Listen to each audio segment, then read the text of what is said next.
Hello, and welcome to Fresh Blood, a podcast about killing it after 40, where we prove that new blood does not necessarily equal young blood. Here to discuss what it takes to have continued success through life, I'll be your host, Jolie Downs. With over 20 years of executive recruiting experience, I've learned how much we can grow and be inspired by other people's stories. I'm excited to share that with you here on Fresh Blood. Today we are speaking with Doug Lawrence. Doug started his career with 25 years working within the Royal Canadian Mounted Police before taking on a leadership role in the private sector.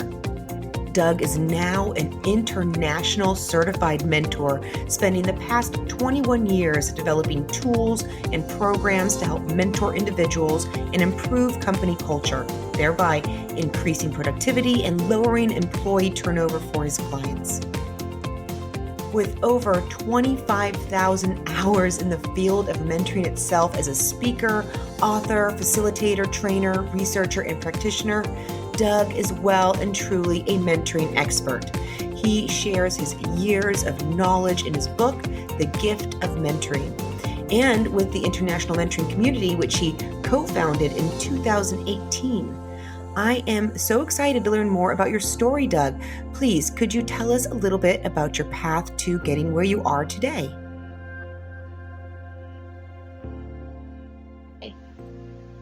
First off, thank you for this wonderful opportunity. Thank you for having me on your podcast. Greatly appreciate it.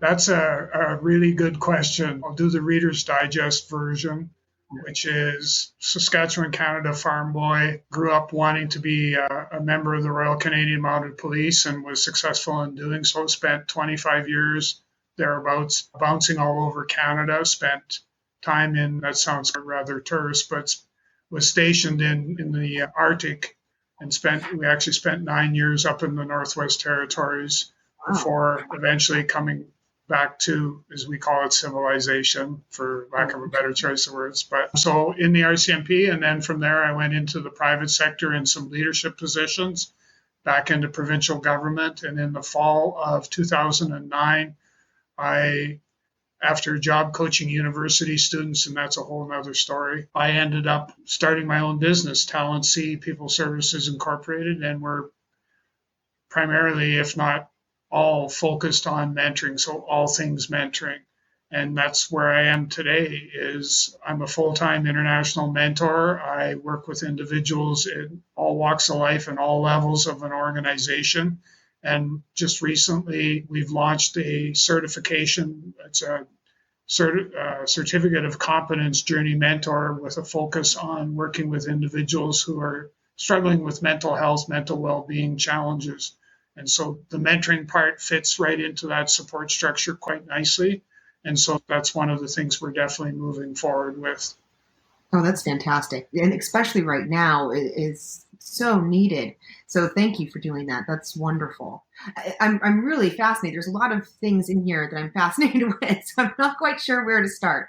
But first, I want to thank you for what you're doing, because it is so important. And I don't know that it gets as much attention as it should, mentoring. And I say that because coming from a place where I actually had a bad experience with a mentor, and I would say that for a great part of my life, I didn't look for or want a mentor because of that experience.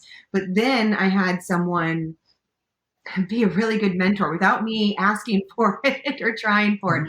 And it just opens you up like nothing else. It's really something very beautiful and much more needed in our society. So thank you for that. Now, I'm curious though, because you were a police officer for 25 years. And I love that that's something that you wanted to do as a child and that you made that happen for yourself. So that's bravo for that. What was that like for you leaving, though, making that transition from this career that you'd had for 25 years and going into a brand new sector? A, what made you make that decision? And B, what was that like for you?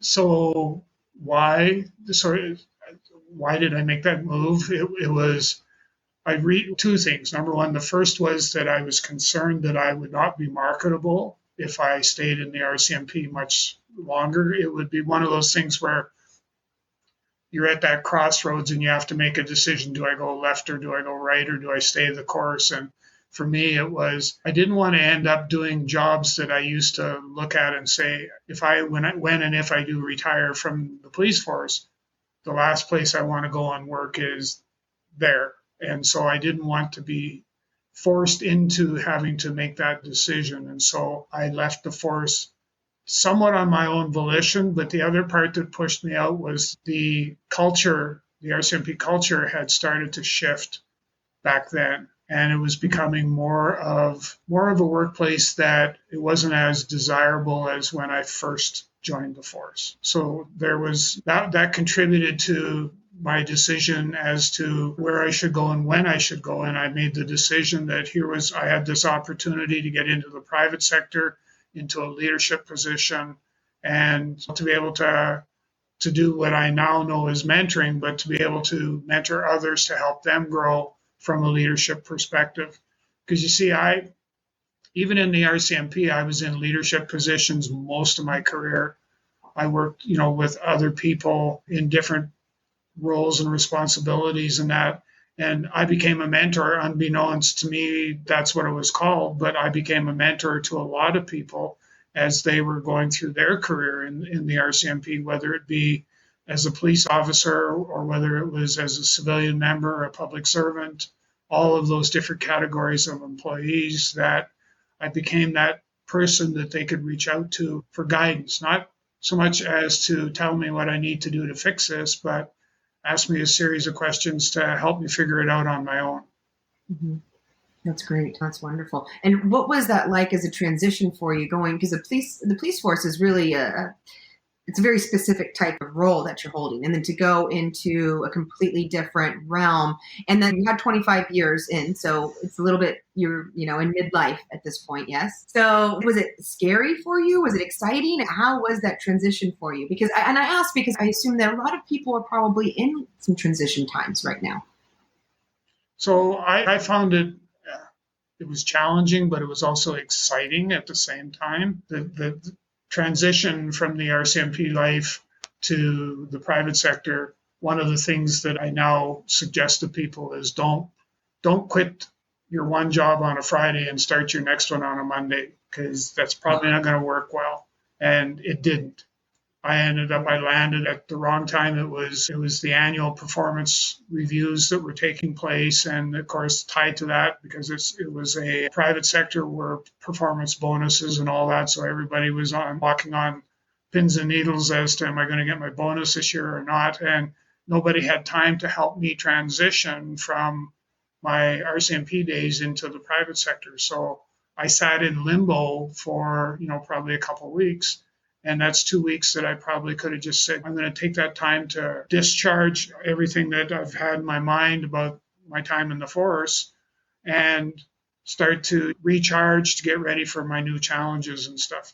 Because the interesting part was I was still recovering from post-traumatic stress and didn't know it at the time. So that extra 2 weeks would have been of great value to me. Yeah, I can only imagine any role that is needed. But for coming from a role such as being a police officer, I can only imagine the PTSD that you had to deal with. And yeah, I would imagine you could have really used just a vacation after, because that's a serious job. That's much different than as a recruiter sitting behind a desk. But even so, regardless of what your role is, getting that time in between the job and being able to clear yourself, that's a gift that so often in life we don't get either until we're done or what have you. So getting a little bit of a break when you know something good is coming, that's even better. So tell me, because you've done a lot now. Through these past 21 years, you've held different roles. You've started this community, which I'm very interested in. How did that come about, starting this mentoring community? So the international mentoring community was a labor of love between myself and my business partner, Dr. Stephen Hobbs, and we got introduced to each other. So maybe I'll back up the story a little bit, and just what ended up happening was when I formed Talent C back in 2009, one of my objectives that I saw from my market research that I had done was that there was a place for an independent body to provide mentor certification. So you could go if you were an executive coach or a business coach or whatever, there were places you could go and get certified based on your coaching capabilities and taking training and so on and so forth. But there was nothing out there that specifically addressed mentoring. And so I decided that I was going to go ahead and do that. And it was going to be what was going to set us apart was the fact that it was an independent body. So I ended up finding an organization in the United States that I partnered with, and they provided the rigor around the certification process. It was very much knowledge-based, not competence-based. But for where we were with the journey at that particular time, the knowledge base was probably the right decision. And so I formed that partnership with them. And we did that until I think it was 2017 when we agreed to kind of part ways. Part of the reason for that was the mentoring community as a whole was looking for, yes, mentor certification, but based on competence. So they wanted to be certified competent as a mentor. And my current partner in the US was not able or not willing to step in and provide that. And so Dr.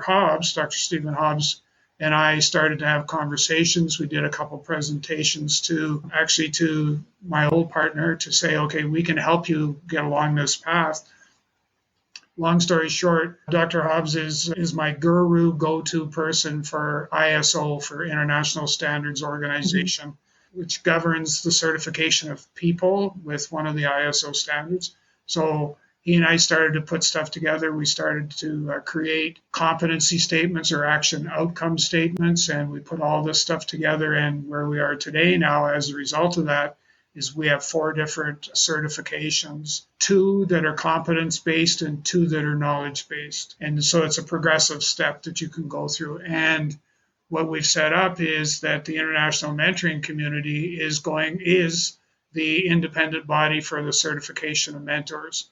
So when it comes to the actual certification part, Dr. Hobbs takes care of that, and I stay completely out of that so that there are no conflicts. No conflict of interest in any way, shape, or form. That's wonderful.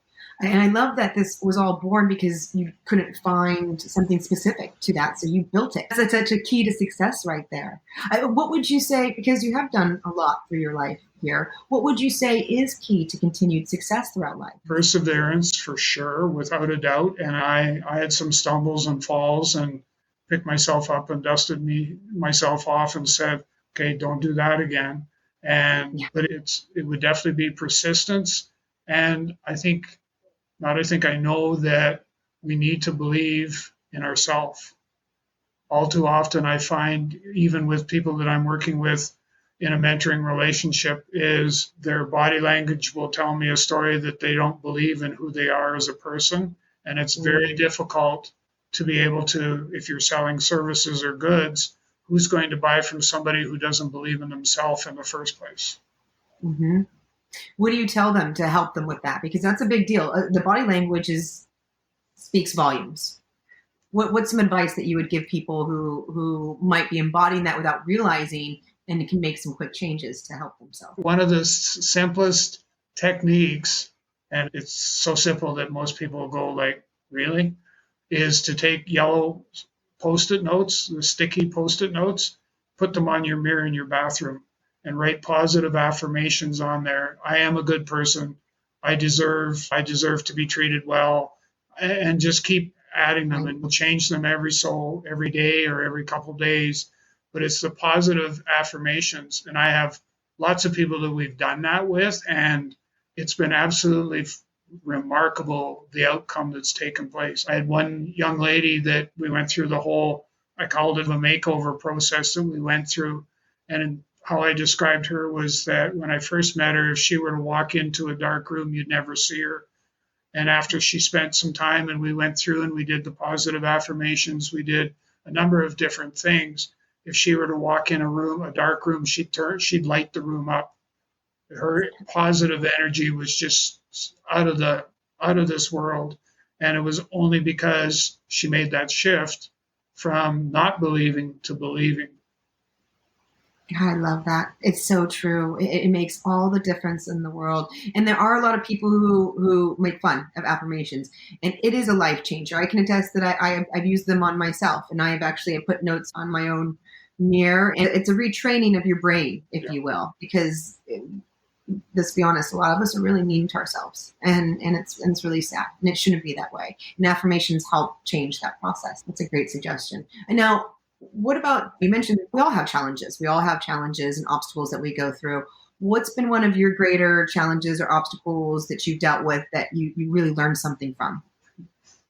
It was, so when I was first starting out, it would have been probably late 2009, early 2010. And I was looking for partners, business partners. And so I got introduced to a couple of individuals in the US, I believe it was Minneapolis. And I flew down and we spent some time together. And they showed me what they could do to help move my business ahead and all that sort of stuff. And I thought about it. I went, yeah, okay. So I flew back home and I mulled it over, pondered it over, and I went, well, I think I'm gonna go with these people. And it really, partnership is a loose word, but we ended up working together. I had to front them with 10 grand US in order for us to move forward. And long story short, at the end of the day, I was 10 grand out. So I didn't get anything I was promised, and there was no intent whatsoever on doing anything to, because I said, how about a refund or even a partial refund? And they said, we'll give you a credit of 10K and you can use that however, whenever you want. But it would have been pointless because they didn't understand the business concept that I was striving or moving ahead with. And so I basically was 10 grand out.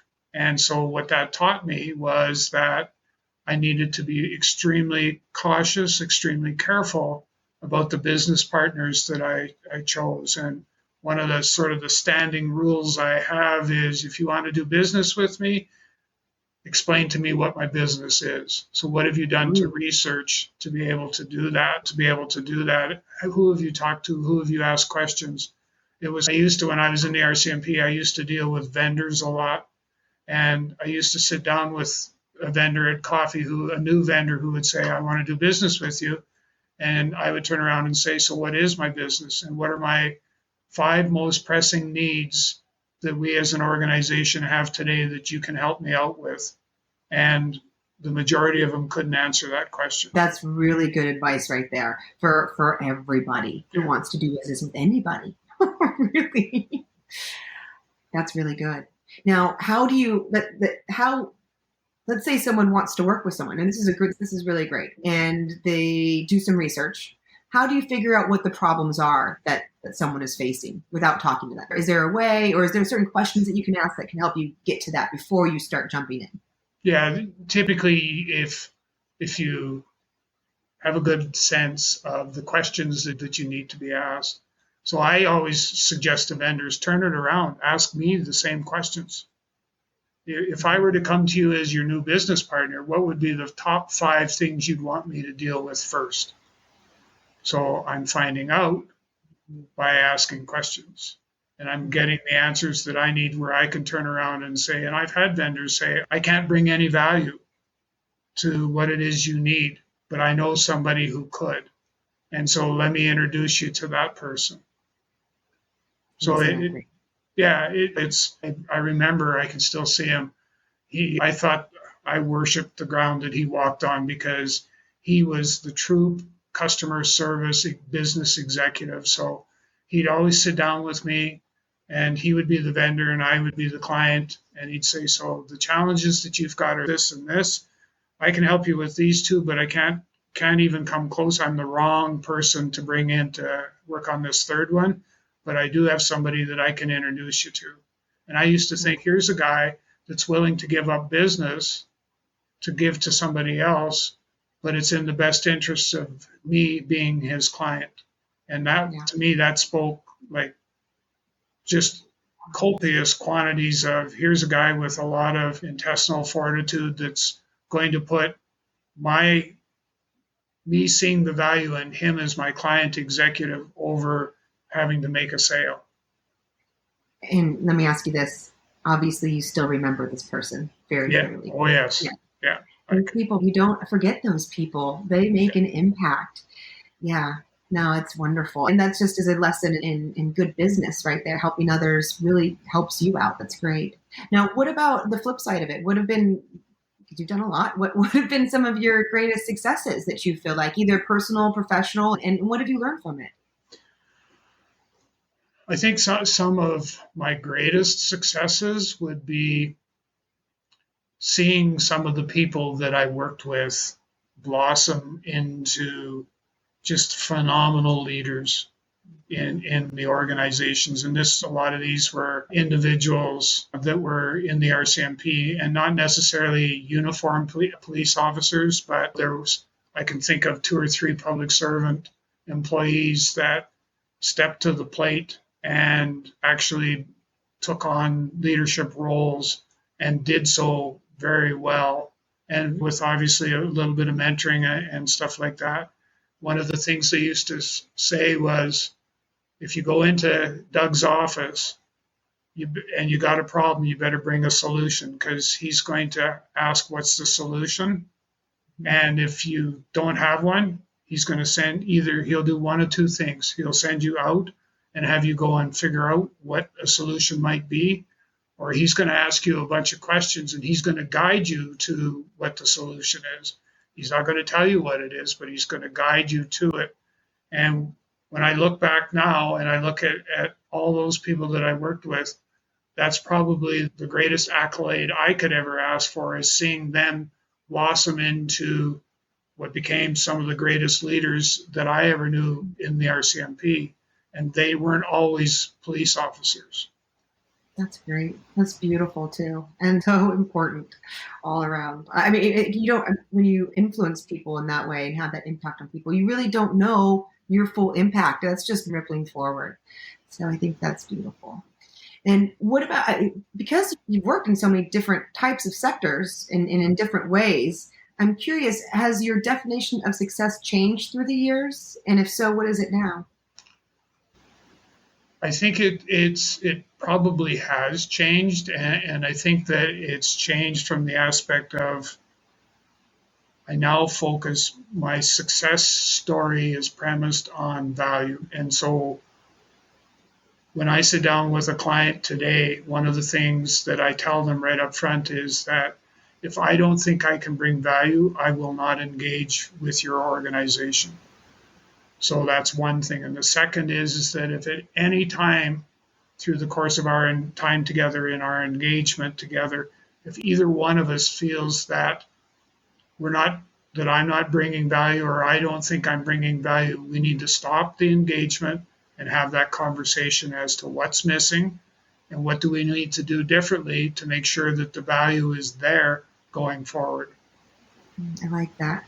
And it's very true, because we all are trying to bring value in our different ways, in our own special way. And really, that is, if you're bringing your value, you're bringing your worth, you're winning. So yeah. I think that's great. Yeah.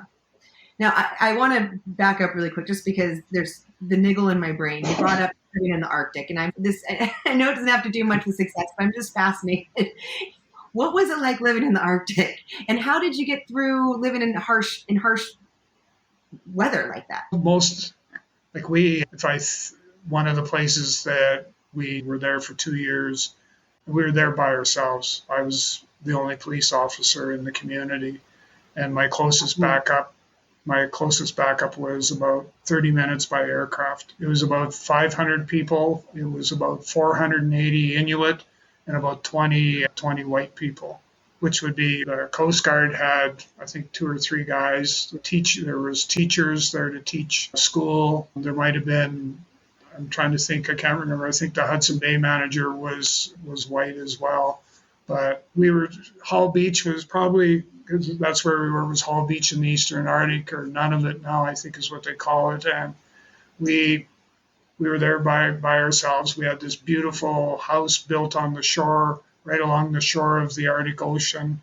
And it was just absolutely breathtaking. And the Inuit people, they respected their police officer. And we did lots of creative things to help make the community a safer place to be and stuff like that. We were truly blessed because the distance early warning, the radar sites right across North America, where headquarters for those was right there in Hall Beach, not right in Hall Beach, but so we were invited up there. We could take our kids up there and go for a coffee and stuff to give them a breakaway. So they were very good to us and treated us really nicely. There were times when the temperatures were quite cold. Like I can remember a couple times where we nipped down to about minus 68 Celsius. So it was chilly.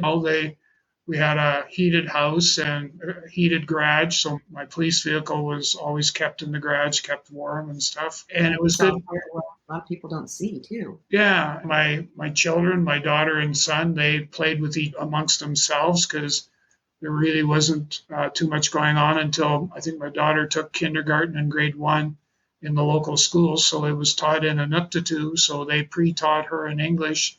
And then the next day she was in the same classes as the children who only understood Inuktitut. So yeah, it was absolutely, it's experiences that the kids remember even to this day, but that a lot of kids don't get that opportunity to experience that. No, that's so unique. That is really unique. I love different kinds of experiences like that. They build so much in our own selves that add to our best selves, really. Okay. So now I want to ask the ultimate mentor, this export mentor, what is the best advice that you can give someone especially someone who might be in midlife 40s or 50s or even 60s, and they're trying to figure out what's next in their life or what's the right next move? Is there, or even just that one little thing to move them closer to success? What is your go-to advice to help people be better? Well, one of the big things, and obviously I'm slightly biased, is to find a good mentor, somebody that you can sit down and have those, right? True story. Yeah. It's beneficial because I've seen lots of people that are at that crossroads in their life and not quite sure where to go or how to get there. And we sat down and had some conversations. And as a result of that, they felt more comfortable at making those challenging life decisions, and they were able to move forward. As far as what can you do as an individual, what I typically tell people is if you're at that crossroads, you need to, what are your options? You need to understand what your options are. And typically what I get people to do is to just create a spreadsheet, and on there you'll have pros and cons of decision 1, pros and cons of decision 2, pros and cons of decision 3. It's like the same sort of approach I take with people who are job hunting and they say, well, should I take this job or should I stay where I am? I get them to go through and do that pros and cons exercise so that at the end of the day, the data jumps off the page at them and I go, oh, I guess I should do that. And it helps, it makes it easier for them. So the same sort of approach when you're at that crossroads in your life is just, as I call it, do the pros and cons matrix and just let that tell a story to you. As long as you're listening, let it tell the story and you'll see where you could end up. I actually, as you can tell, I'm really excited because I've had a couple today that have really been great news stories, but I actually had somebody that was texting me pretty steady all morning to be able to get me to tell them what they should do. And I kept pushing back because the last thing you want your mentor to do is to tell you what to do, because then they become accountable for whatever the decision is and the outcome. And that's not who should be accountable. It's actually you. And that's a big part of it too, figuring out what's inside of you, because so many of us just listen to we've been being told, because that's what we've always done. And so being jarred and being asked what you really want sometimes is it's a little scary. Like they have to figure out how to get in touch. Really, that's really good. Now you have your own mentor you mentioned. I've had 2 or 3 over the course of times, but one, Kevin, he has stuck with me through thick or through thin, and I can just shoot him a message and say I need to talk, and he's always there for me. And it was right from 2010, I guess. I had what I had done when I was starting my business was I formed a mentoring panel or advisory body. And I loaded it with people from all the different aspects. So I had somebody who had financial experience, somebody who was great on the business front end piece. I had somebody who had some legal expertise that could provide advice and guidance on that particular part. I had somebody who was a leader, but also was involved in the information technology space. So, because one of the things back then we had looked about was creating online training, but it was going to be online training that was using artificial intelligence as a way to. So, anyhow, the finances got in the way because to get something like that back then off the ground was millions and millions of dollars. And yeah, the world wasn't quite ready for Doug's idea of artificial intelligence and mentoring. Yeah, apparently I was ahead of myself. Yeah, ahead of your time. It happens. That's pretty interesting though. And it just shows the power of a mentor for your own self and what that's helped you go through. Or do you have any habits that you've adopted throughout the years that help you stay successful? One of the big things that has helped me be successful is relationships. And having those relationships, so people that I can bounce ideas off, people that I can go to and ask questions. And it's those, and they're trusted relationships. So they're in my inner circle. For the best way to describe it is they're people that I've let in to be able to, I share some very private stuff that I'm hoping that everybody will hold in confidence. And that's why they're in the inner circle. So for me, it would be the aspect of trusted relationships. And the other part that I think that for me that's been really beneficial is that I try to stay positive. I focus on the positive as much as I possibly can. And so instead of failure, for example, the word fail is actually first attempt in learning. So rather than being so focused on, well, gee, I failed. No, you've now created yourself a learning opportunity and you need to take advantage of it. So I think it's coming at it from more so from the positive aspect versus always looking or searching for what's wrong and why did this happen this way? Why it shouldn't happen that way, but it must have happened because it's me. And I think that those would be the main things that sort of jumped out when you asked that question. Yeah. Focusing on the positive is really big. The relationships are huge. Those are a must, absolute must. And forming having those people that you can rely on to help carry you. But focusing on the positive is really big because we bring what we focus on. Really, that's what our world is what we focus on. And you can have a situation and you could focus on the negative and have it just be completely worse, or you could try and focus on the positive and make it so much better and move forward. And it does make all the difference. And again, it's another training really that you have to work on. Yeah. So that's great. Now I'm curious, do you have any big regrets? I think definitely my first attempt at learning with the folks in Minneapolis was definitely, that was an expensive lesson that I had to learn. And it happened early enough that we were able to make sure it didn't happen again. That would be, and I think that if I could change one thing, might be two, but one for sure. If I could change one thing, it would be that the time and obviously some money that I invested in the certification of mentors based on knowledge, if I could take that time back and reinvest the time and the money in the confidence one, I think that we would be having a different conversation today than what we are, because I firmly believe that the mentoring community and organizations that are out there are ready for mentoring certification and for having employees within their organization certified as competent mentors. I think we have organizations that are ready for that. So that would be one thing that if I could take that all back and like a handful of clay, if I could shape and mold that into something a little bit better, that I think that would definitely change the landscape as we know it today. That's interesting. Well, hopefully through this talk, people are much more interested in finding a mentor if they don't have one. How would you suggest someone go about finding a mentor if they don't have one? They could reach out to me, and I can, certainly help guide them where they may find. There's a number of different websites.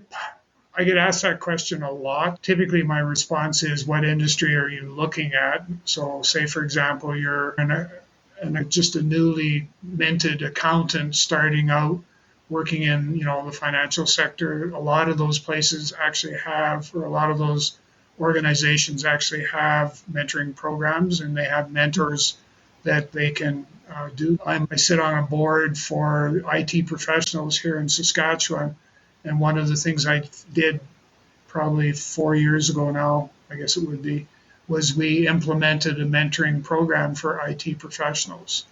Great. And so we have mentors and mentees as part of the program, and I provided them with, it's a 1-hour webinar that gives them the tools and some tips and techniques and stuff that they would need in order to be able to effectively mentor somebody else. And so they've got access to all of that. Somebody who's in the IT sector, the information technology sector, can actually go to the Saskatchewan branch here, and they would be able to find themselves or get matched with a mentor. And there's others. I did some training and stuff, 3 noon-hour lunch and learn webinars for registered nurses. There's another example, and the list would go on. And in each one of those cases, you'll be able to find the mentor that you're looking for as part of that group. And if you're the individual who doesn't belong to, say, any of those particular sectors, if you do a little bit of searching on the internet, you'll be able to find that there are some different places you can go to be able to get a mentor. And like I said, if push comes to shove and you still aren't successful, then reach out to me and I'll do what I can to help you find something. That's great. I didn't realize those types of things existed. So that's wonderful. And I'll make sure and have your website and any other links that people might be interested in. We'll have those in the show notes as well. Okay. Thank you so much. Thank you so much for your time. I really appreciate it, Doug. I loved our talk. Thank you for the opportunity. There's a lot that can be learned from Doug's story. At very first listen, I received my own personal lesson about an issue with my microphone, and then learned how to circumvent that problem in the future. I was unable to fix what had already been recorded, but now you get to hear what a big difference it is when my microphone works and when it doesn't. Thanks so much for sticking with me. Now, Doug had a long, successful career with the Royal Canadian Mounted Police. He enjoyed his work, he thrived in his role, but he did not stay complacent. He paid attention to the various changes happening and evaluated his situation. He asked himself the right questions. If he stayed, would he be marketable? If he stayed, would he be able to continue doing what he wanted to do? He took a good look at his situation and made decisions that would be best for him in the long term. This is really important. So many people get complacent, and when an unexpected shift happens, they find themselves in a difficult position, unsure of their next step. Doug made sure he was focusing in on his long-term career options and looking at possibilities in a variety of ways. Because of that, he made a career shift of his own volition. You can help circumvent the complacency that happens by keeping 4 key things in mind. First, keep a consistent eye open on the shifting landscapes of your own industry and role. Second, take time to check in with yourself on a regular basis. Make sure what you're doing continues to be aligned with your own personal goals and stay aware. Third, look out for potential pivot points that might help you either now or in the future. And fourth, stay consistently networking and expanding your connections. Develop those strong relationships with people. As Doug said, many of his relationships helped him on his road to success. Another great learning point from Doug's story, when he set out to find something that addressed mentoring and he couldn't find it, he didn't just shrug his shoulders and think, oh well. No, he went out and created that thing that he couldn't find for himself. This is a true marker for success. Doug has now created 4 certifications, and his company is the independent body of certification for mentors. Find a need, fill a need. You can do this too. Pay attention to what you are unable to find. When you find yourself wishing for that product, that service, a support group, or a tribe that you can't find, develop it. This is how all of the greats have come to be. So pay attention, stay aware, and when you notice something missing, execute. You are worthy. You are enough. Make the move and fill the void. Doug shared the key to his success is perseverance. And isn't this true? Persistence is a huge key to success. Let's face it, you can't learn anything well or get really good at any skill without continued perseverance. So many people give up at things when they try something new because they're not good at it. Well, of course you're not good at it. Very few people are good at something when they first start trying it. Anybody can learn anything really well with continued persistence. Isn't that exciting? The world is completely open to you, and in whatever you want to learn or achieve, you just have to have the fortitude to go after it and keep after it. The good news is, it's completely up to you. Doug also commented on the fact that often in his mentoring relationships, someone's body language will tell a different story than their words. Their body language will tell Doug that they don't believe in themselves. This is also very important to note because your body language does have a huge impact on how you are perceived. If you are going into an interview, a date, a new business meeting, anything important, you want to convey confidence and self-assurance. Even if you aren't feeling that way, remember to fake it until you make it. Research shows that if you act confident, even if you feel completely insecure inside, you will trick your brain into believing it, and you will perform better at whatever it is you are doing. Before going into your meeting, do a quick power pose like Wonder Woman. Legs spread, arms at your side, head up, chest out, and hold it.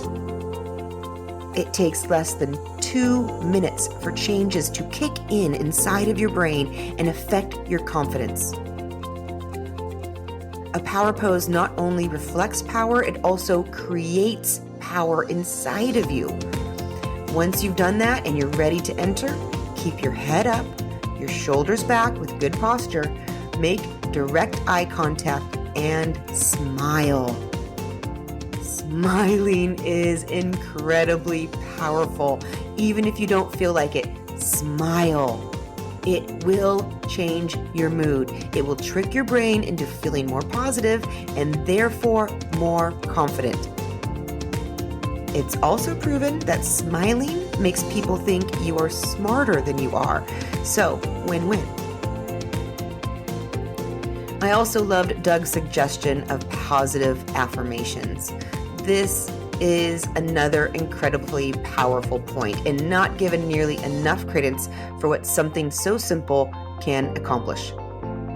He suggests to his mentees that they put notes around their home.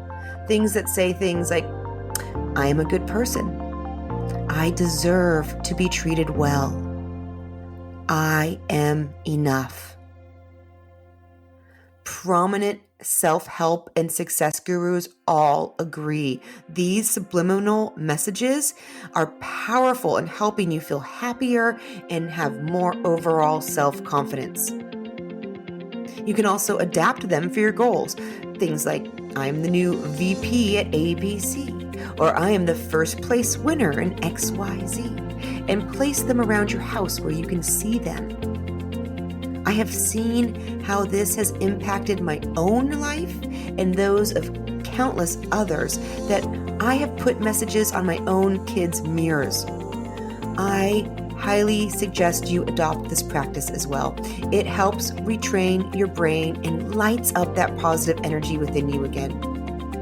We are far too mean to ourselves. It is time to start leaving yourself the nicest messages possible.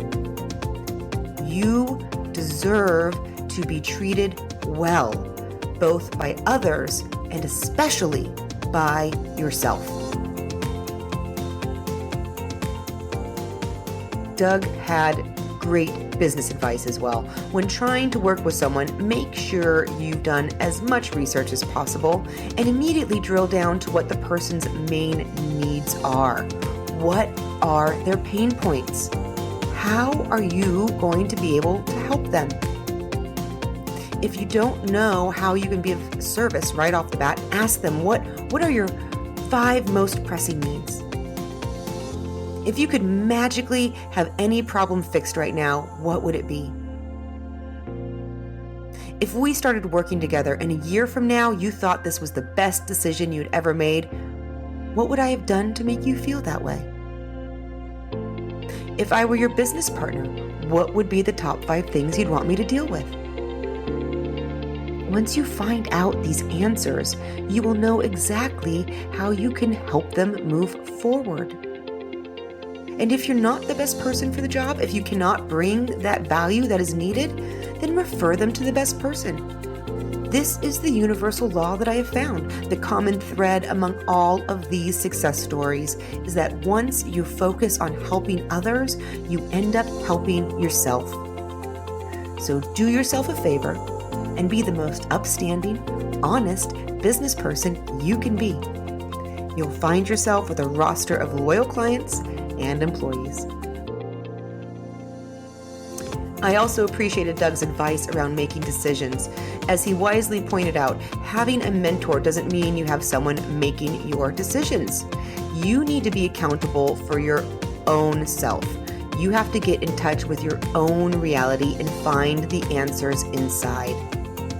If you are at a crossroads and are having difficulty deciding which direction, sit down and look at your options. What are all of your options? Write them down. Think them through.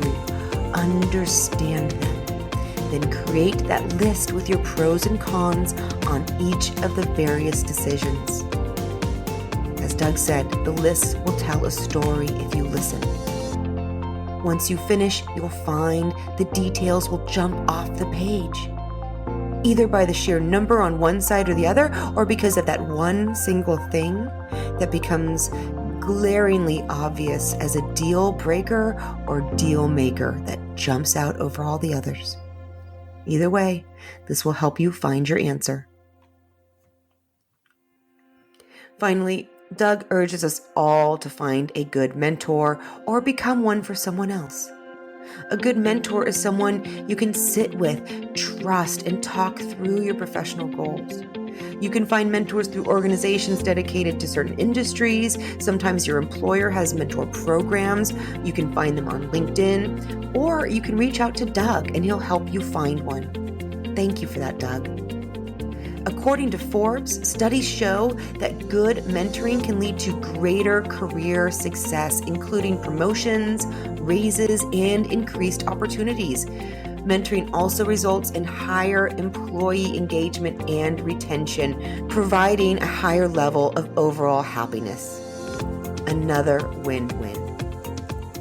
So that is my wish for us all. to find those right mentor-mentee relationships that will help us each fulfill whatever is needed inside of us. Until next time.